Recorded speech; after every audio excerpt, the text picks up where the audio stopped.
Hello Internet, the infamous Tony here, and welcome to whatever this is going to be. I'm not even sure what to call this.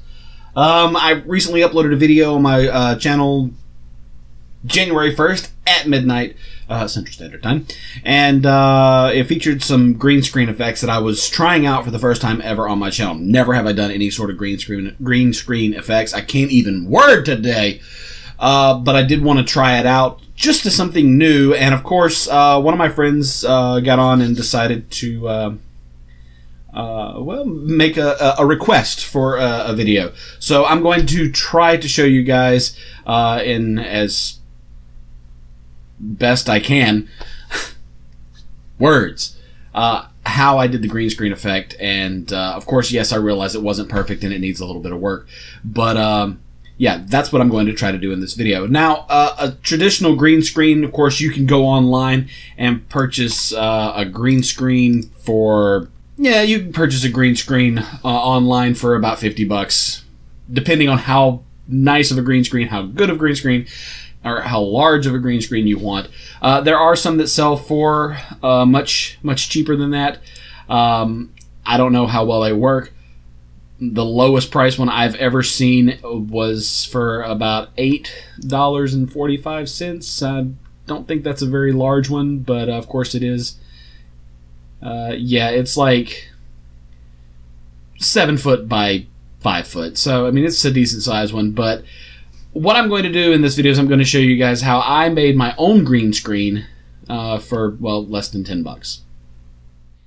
Okay, so I switched over to probably the most low-res camera that I've got at my disposal, simply because I need something that's somewhat portable.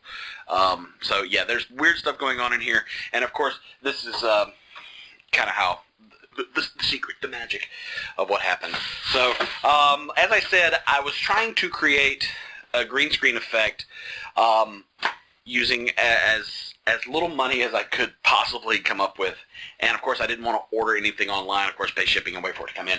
So what I ended up doing, and I actually got this from another YouTube channel. Oh, that's, yeah, I was a little bit off center. But anyway, I got this from another YouTube channel that this would actually work. So I actually purchased poster board. Green poster board. That's really all it was.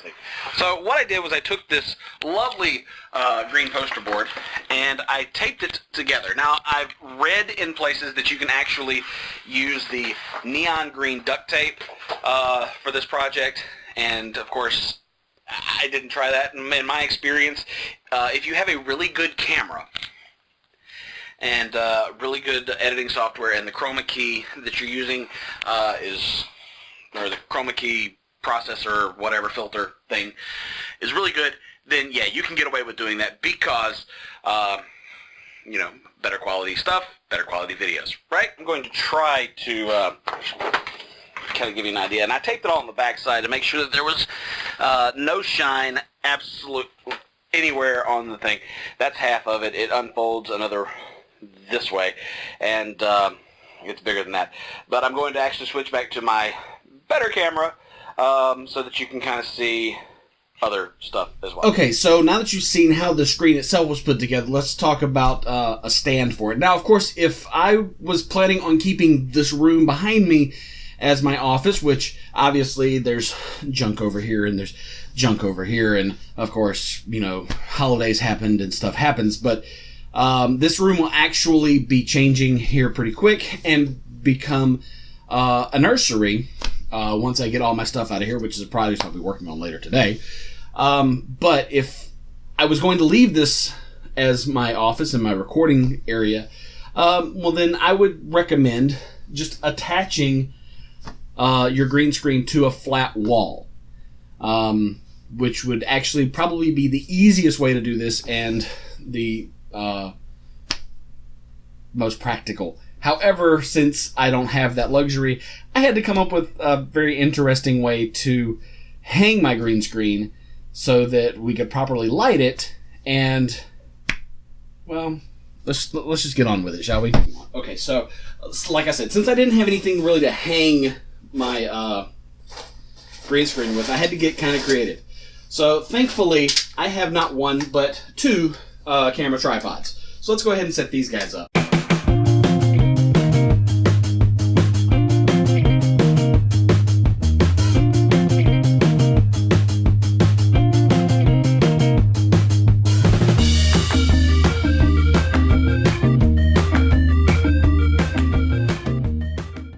Okay, so now that you got your two tripods set up, I actually had to make sure that they were roughly the same height because of the next step. So, close enough. Okay, so again, this is not going to hang a green screen very well. So I had to get creative again, and ta-da, broom handle. Okay, now this is the part where all the judgment comes in. I'm literally going to attach this to a tripod using electrical tape. Yeah, electrical tape. Ran out of electrical tape. Okay, you get the idea. So once again, I have no qualms about doing anything low tech or low budget. I literally just tied that on there with a piece of plastic. Okay, so now that you got this lovely structure built, you can start by hanging your green screen. Okay, so now let's talk about hanging the green screen. Now, what's the best way to do it? Obviously, tape. More tape. I love tape. Tape's a great thing. So, you take your green screen, which, as I mentioned, I taped it together on the back side so that all the shiny bits were on the back side so that it would actually unfold to the full size of what I want. So let's go ahead and tape this thing up and I'll show you how that goes.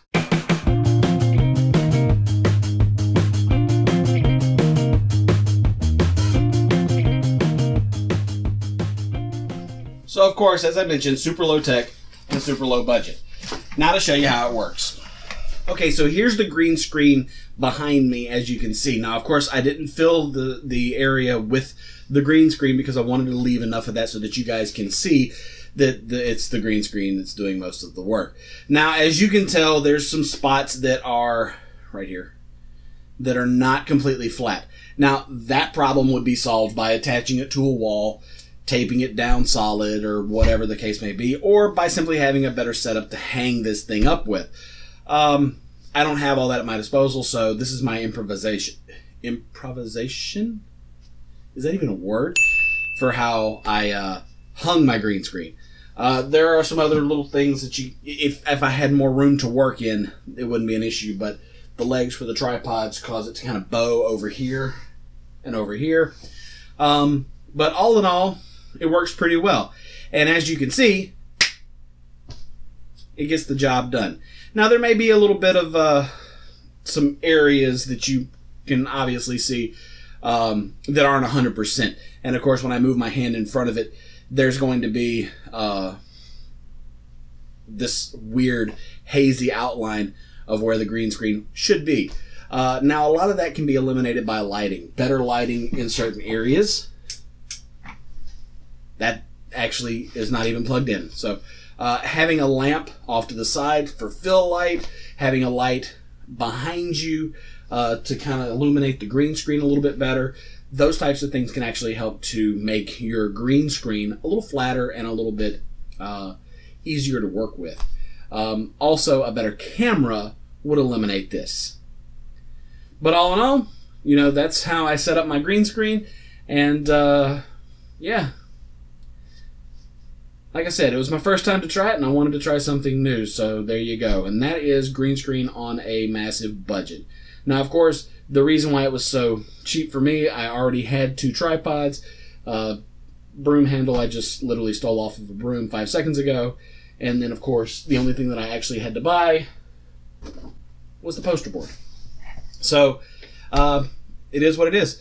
So, I hope you guys enjoy watching this little behind-the-scenes look at how I used a green screen in my last video. And, yeah, hope you found it useful or at least somewhat entertaining. So, thank you, and I'll see you in the next video. Bye.